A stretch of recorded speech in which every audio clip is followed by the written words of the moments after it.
Hello,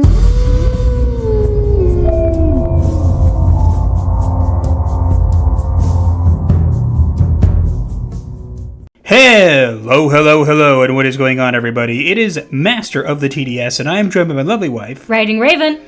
And we're back for another episode of Psycho-Synopsis. Indeed. The segment where we summarize all the psycho for you. Just a scattering of topics throughout the week, all summarized into a neat little package for you to enjoy and consume at your leisure. You're welcome. So, there was there wasn't so much news this week, but we managed to scrounge together some topics that we're going to discuss. Just a reminder that we are still pushing for 2K subscribers by the end of this year. We are running out of time, but I think that we can still make it work. So if you have not already, please consider subscribing and share the video out and tell people about it. Yes, please. We only got about a month.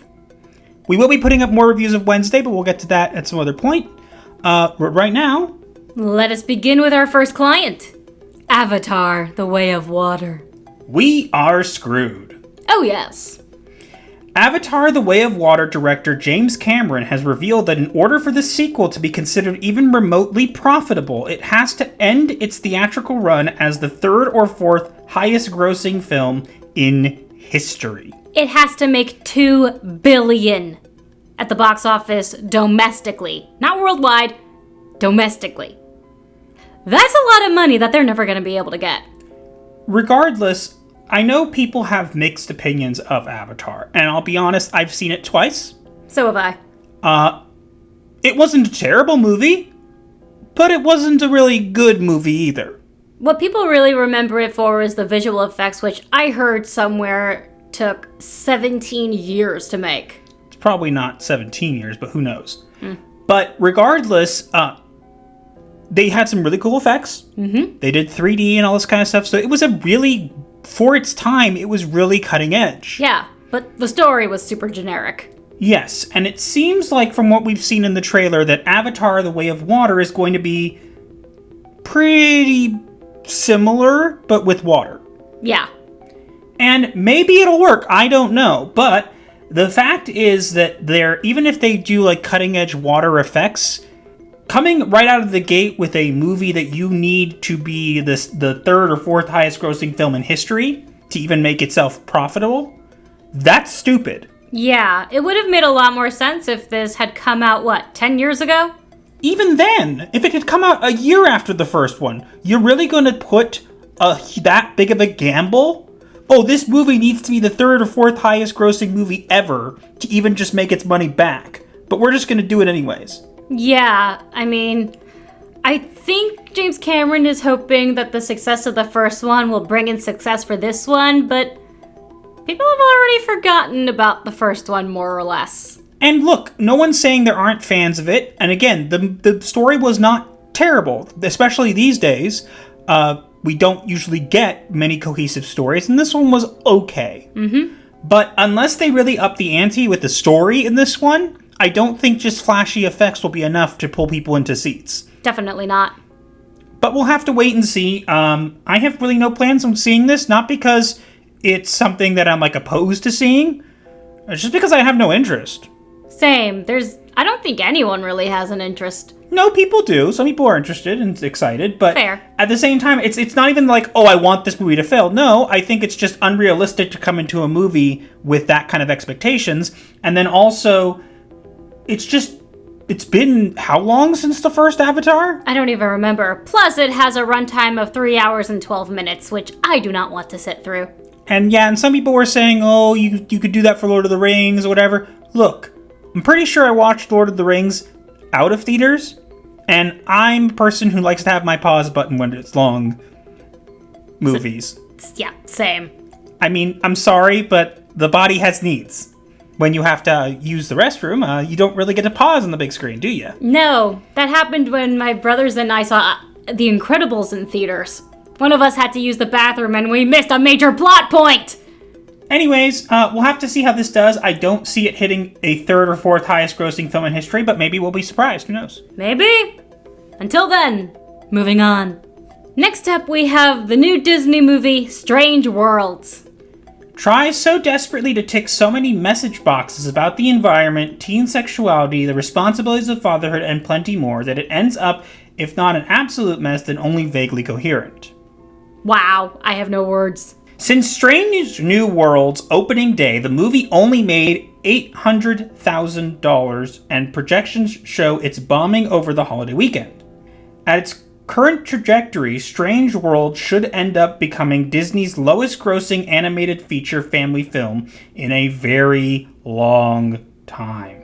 I'm fairly certain that the previous one to hold that title was The Black Cauldron, which I love, mostly for the Horned King. I don't know if... I think that Lightyear did pretty bad too, so I don't know if that's dethroned it. The problem with this movie is not that it might not be good. I mean, it has obviously elements of, it has LGBTQ plus things in it and whatever. And look, when you market a movie and you want to normalize something that you feel is not normal, these places make every single article that is literally for this movie to market it is literally all focusing on, oh, the main character's gay and he has this and he has that. Look, it's fine. But if you want to normalize it, stop making a big fuss about it. It does not bring people into seats. I never even knew what this movie was about. I literally only ever saw billboards. I never saw a single trailer. And with all the articles coming out that we see and whatever, all I've seen is it's gay, and it's like, yeah, not my thing already. Yeah, there was nothing about story or plot or what the heck is going on in that background. What? Are they on an alien planet? We don't know! Remember when, movies used to market on the fact that they, had story and whatever? That's become a thing of the past. They just completely don't care about the story anymore, and they just go straight for what they want to, push out there. And that's why these things fail. Now, nobody says it won't make its money back or whatever. I don't actually think it's going to. Disney has been successful with certain movies. Even if the fan bases have started to decline, we can't not acknowledge that they have made some success. True, but this movie is obviously going to fail. It's not even that it's obviously going to fail, it just won't make its money back. And if it doesn't make its money back, then it's a loss for Disney, which is a shame because I remember when Disney used to make lots of these animated movies that were like classics, things that you'd want to go see. Mm-hmm. And now it's just like, I don't have any interest because all I've heard is it's gay, it's this, it's that. And it's like, how about the plot? How about the story? No, you're not going to tell me that? Well, goodbye. I don't have any interest. I don't really go to the movies that often anymore. Why would I go see a movie that I have no idea about? It's a good point. You wouldn't. No one with a brain would go see a movie that they know nothing about. Well, it depends on the context, but yeah, for the most part, you'd be correct. So, apparently it's not doing terribly on Rotten Tomatoes. There's been some funny business around it, as usual, which Rotten Tomatoes does, which we all know by now. Mm-hmm. But, I don't see this making its money back. Trajectory for it is not very good, and you reap what you sow, Disney. You reap what you sow. Indeed you do. Moving on. Speaking of Disney, next up we have Disney. Time to use some Disney magic to make our problems disappear.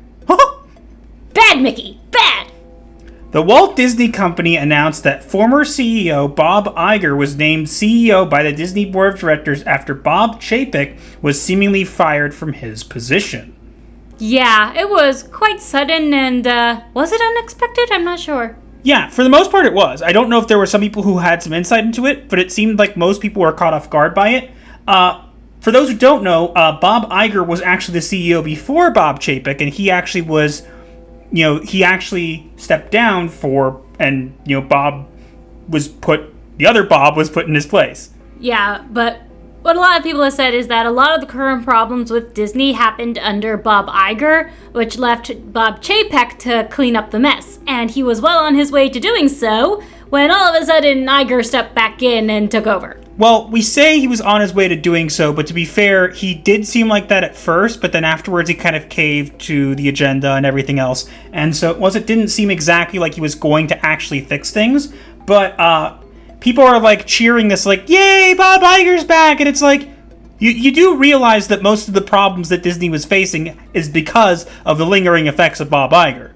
Yeah, it is. And I don't see them, pulling out of a tailspin here.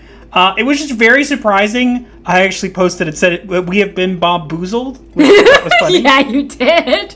Yeah, I know. It was a terrible pun. What are you going to do? But I don't think any amount of Disney magic is going to make this get better. No, I think that Disney will be okay. Everybody likes to say, oh, Disney's going to go under or whatever. It's never going to go under. Yeah, they have too many assets. Yeah, exactly. They have too many assets that they could sell off. They have a bunch of lifeboats, so to speak. If they felt like they were in a situation where it was a huge problem, they could sell off something like Star Wars or something else. Not saying they're going to, but they always have that ability. So people who are saying that it's going to go under or things are going to change, they have no reason to change. Yeah. Because until they're at a point where all their lifeboats are gone, they are not going to stop this. Pretty much. They're just not. Anybody who expects them to turn around or whatever, it would be great to see it. I would love to be proven wrong.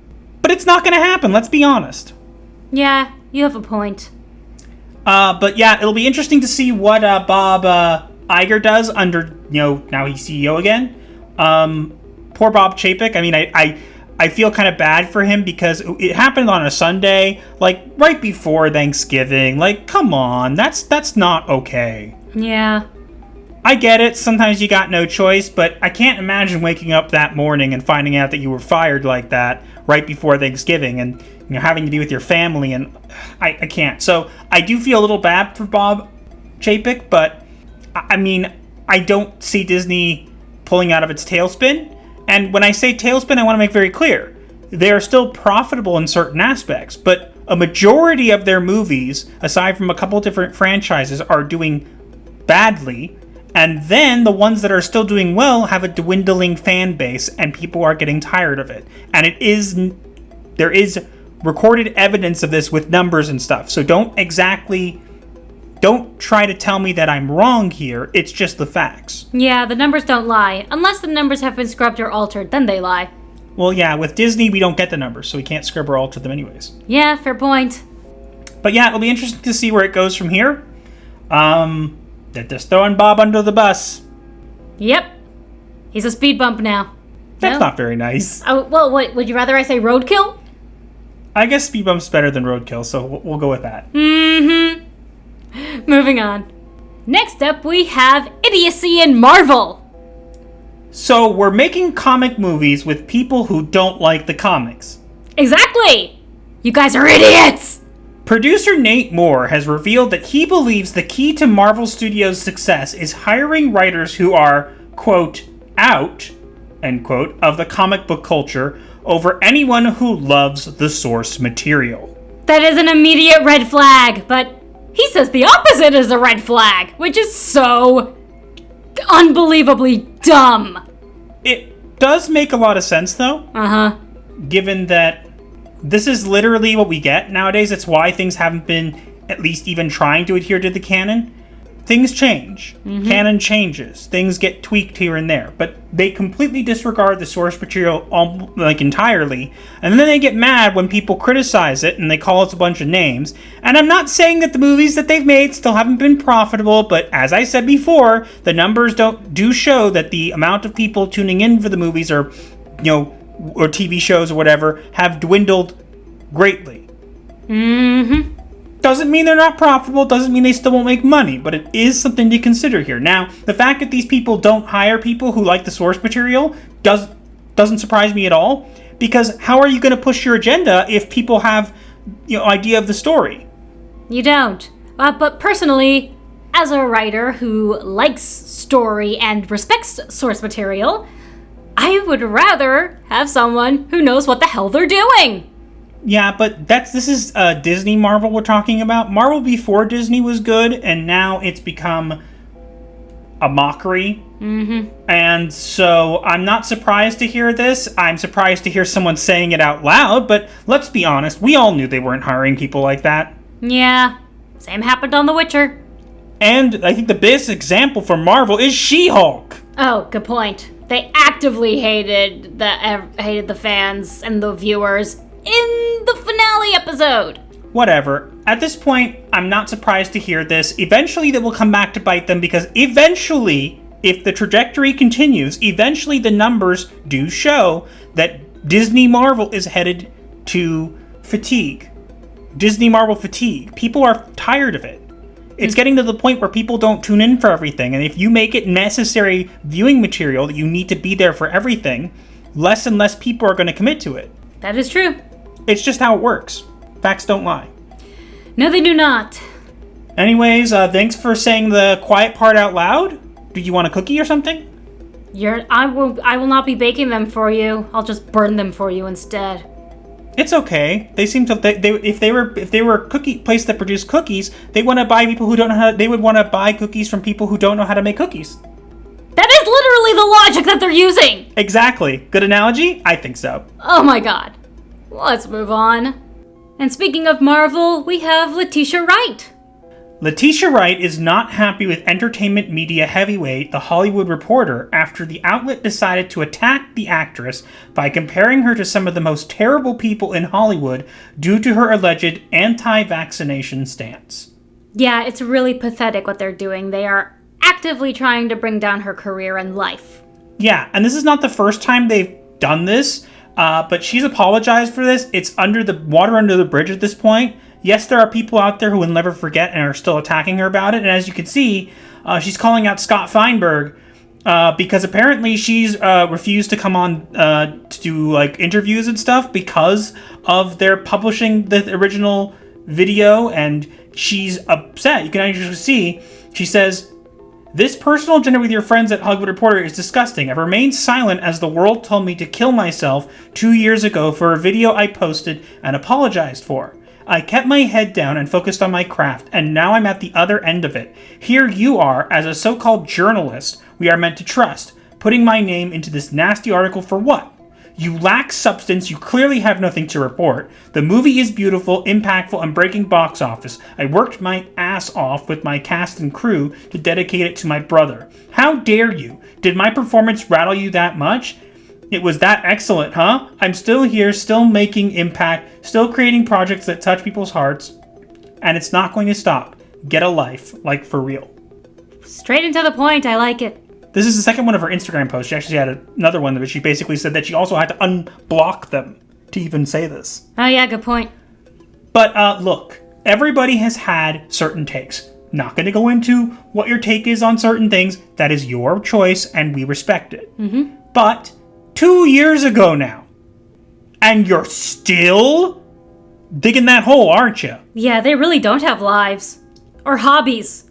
These mainstream media news rags, which I'm using the term loosely, think that they're above the rules and that we all look to them for because they have moral superiority. They really don't. And it shows when they do things like this. Yeah, they act like self-righteous prophets. They do. They absolutely do. That is probably the best way to describe it. You're welcome. But I feel really bad for Letitia Wright. I hope she's doing okay. Again, I made it very clear that my wife and I don't really think we like Wakanda Forever. We haven't seen it, but from what we've heard, doesn't sound like our cup of tea. Mm-hmm. But we have nothing against Letitia Wright. No, I loved the first Black Panther movie. Yeah, and I liked her character even. Them dragging her through the mud like this is ridiculous. Mm-hmm. Someone needs to hold these things accountable, these Hollywood news rags, because there are too many of them. They're all over the place, and they can just publish whatever they want. And it's sometimes, for the most part, lies, and that's what's even the worst part of all of it. Yeah, major libels. Let's move on. And speaking of libels, we have someone slandering One Piece. Please let me shut him up. Please do. Japanese human rights lawyer Hajime Kambara missed the memo regarding arguably the themes of freedom in the world's most popular manga, as after taking his daughter to see the film on November 12th, he found himself appalled at what he perceived was a regressive story. This guy literally thought he saw anti-feminist, anti-democratic, counter-revolutionary, blah blah blah in a movie about pirates. That's kind of what pirates do, buddy. How dare you, Makoda-sama? But, he's a human rights lawyer. You'd think he'd have some basic knowledge that, pirates didn't care about human rights. They really didn't. They just did whatever the hell they wanted. I mean, Luffy's and his crew don't actually kill people. They are the good guys of the story, but still, they do whatever the hell they want. They're pirates! Exactly. And the fact that he's saying all these themes, yeah, you did see them, because they're pirates. So are most of the other characters in One Piece. It's a manga about pirates! I just think it's funny that this guy went on a huge rant about it, and then he said like they should be more like Disney. I'm sorry, we can't have all be like the failing box office for Disney right now, Strange New Worlds. You see, here's the difference for you. One Piece, the movie, made money. Disney stuff, for the most part, do not. Yeah. Basically, they have this choice. They can either ignore people like you who evidently have no lives and don't know how to have fun and need to find problems with everything, or they could listen to you and then have failing products. It's a no-brainer, which it seems like you should know because it seems like you have very little of one yourself. I mean, I love One Piece. I'm still catching up on the anime. And I actually prefer not to watch the One Piece movies because I don't find that they connect to the main story, because otherwise I would just get too confused. Maybe I'll watch them eventually, but right now I'm trying to finish the series itself. But even if I don't watch the movies, I know this guy is being dumb, to say the least, and to keep it polite and channel friendly. Yeah, and guess what, dude? Japan doesn't care what you have to say. They don't. And yet he's Japanese. He should know that. Basically, they're going to keep putting out stuff that makes them money, and they're not going to listen to you just because you're offended. Guess what? Here's a really cool idea you can do. If you don't like it, don't watch it. Yeah, pretty much. Still can't believe that this is coming from Japan, though. Just goes to show you that not even Japan can escape the woke mind virus. That's a shame. But speaking of the woke mind virus... Indeed, we should move on. Finally, we have Elon Musk! Let my people tweet! Yes. With 72.4% voting in favor of the proposition and 27.6% voting against, Elon Musk will begin general amnesty for suspended accounts provided that they have not broken the law or engaged in egregious spam. I like this plan. Now, he's been doing these polls, and honestly, I feel like there's a couple reasons he's doing it. One is it buzzes, creates a lot of buzz. Two is it draws out a lot of the bots. It really does, yeah. 3, it gets him free publicity. And 4, I don't actually think that he's basing his opinions on those polls. I think he would do what he was feeling is correct. But it just goes to show you that a lot of people support what Elon Musk is doing. Now, keep in mind, supporting someone does not mean being blind to what they're doing. I think that he's made some mistakes, but he's also learned from them. Yeah, like we said before, a lot of what he's doing on Twitter right now is trial and error, trying to figure out what works and what doesn't. And his next plan is he's apparently going to give a gold checkmark to companies, a great checkmark to governments, and then everybody else, including celebrities, get blue checkmarks from Twitter Blue. That'd be great. It would keep people from impersonating brands. Now, there'll be still people who impersonate people, but he's going to crack down on that, and believe me, there's going to be some sort of verification system around getting Twitter Blue, which he should have done from the beginning. But the point stands is that Twitter is changing, and hopefully for the better. There's been some rumblings that Apple and Google are not happy with him because he's going to try to make it into a YouTube competitor. Don't really care. If Apple and Google try to pull it off the store or whatever, it's not going to stop people. They might as well just get in line. True, and Elon Musk said that if that happens, he might just come out and make a new type of cell phone with its own app service. But even then, like, if you can take the app off the App Store, you know what I can do? What? I can simply jump onto a browser, type in Twitter, and then log in there. And have access to every single feature and everything I want right from there. That's true. I do not have Twitter on my phone. Yeah, that's for good reasons. Yeah, but I still am able to do everything I can otherwise on the computer. You have a point about that. Plus, I think I would welcome a Tesla phone. Well, we'll see. Anyways, we're not going to go blindly into devotion for Elon. I do think that he's made some mistakes. I don't think he's perfect, but I think that he's trying to do better, and that's what we need. We need someone who's willing to take risks for the greater good, and I think that right now, regardless of whether you like the changes or not, Elon Musk is that person. Absolutely. But still, Tesla phone. That sounds so cool. We'll see. I still think he should change the Twitter logo, make it into a Tesla T just to annoy people. That would be hilarious. The amount of articles that would come out about that getting so angry, it would be chef's kiss. So Elon, make it happen. The rees. Let them ree! Let my people ree! Except it's the face of that screaming woman instead of Elon Musk. Moving on. And with that being our last client of the day, it is time for us to reveal the diagnosis of the week. And we have a diagnosis that we've used before, but I think it fits for today. Do tell. So the diagnosis for this week is schizophrenia. Please explain. Schizophrenia is characterized by people who are out of touch, disorganized speech and behavior, decreased participation in daily activities, concentration, memory, they get delusions, they're disorganized, negative symptoms. Basically, these are people who are out of touch with reality, but they're so stuck in their own beliefs and ways of thinking that they have beliefs and opinions that are not based on reality. And let's be honest, that's Hollywood these days. They make these shows, they pander to people, this audience that is so tiny, that barely exists. And again, no one says that those people can't have representation or whatever. But they pander specifically to the small amount of people, thinking it's much bigger, and in reality it never was. And they think they're doing a good thing, but studies have shown that actually the more they do this, the worse off it is for those people, for the LGBTQ people or otherwise. So these people are so disconnected, they don't understand that really they're the ones who are at fault. They're the ones who are out of touch. We're not. They're the ones who have to get with the times. And that's why I feel like schizophrenia is a great diagnosis for this week. I agree. And now we move on to the remedy of the week. And this week we are sending you to Demogeni, who we got to meet in Orlando. Yeah, it was a great guy. Demogeni is part of the Dark Council.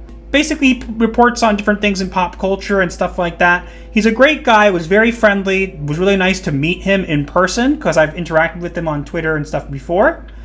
So we just wanted to give him a shout out because we noticed that he's very close to 2K subscribers. And we want to help him get there. Again, maybe we're not too much small, we're a little smaller than he is, but hopefully there are some people here who haven't heard of him. Maybe we can push him over. Grab your gear, head on over there, and let him know that Gothic Therapy referred you. Indeed. But that is all we have for today. Let us know what you think in the comments below, and also make sure to like, share, comment, and subscribe with notifications on so you do not miss your weekly therapy session. Or you will be charged. But remember, when you do subscribe, your first session is free, so smash those buttons like they're bad kitties. And do consider joining us at the dusk, midnight, or dawn level. We would appreciate that quite a lot. You can also find links to all of our socials in the description below, as well as links to our merch store and our Discord server known as The Clinic. Be sure to check those out.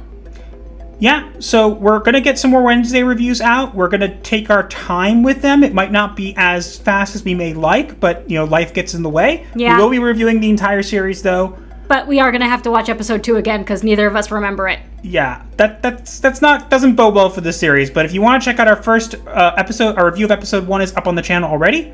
But that's all we have for this week, and we will see you guys in the next one. Gothic Therapy, out.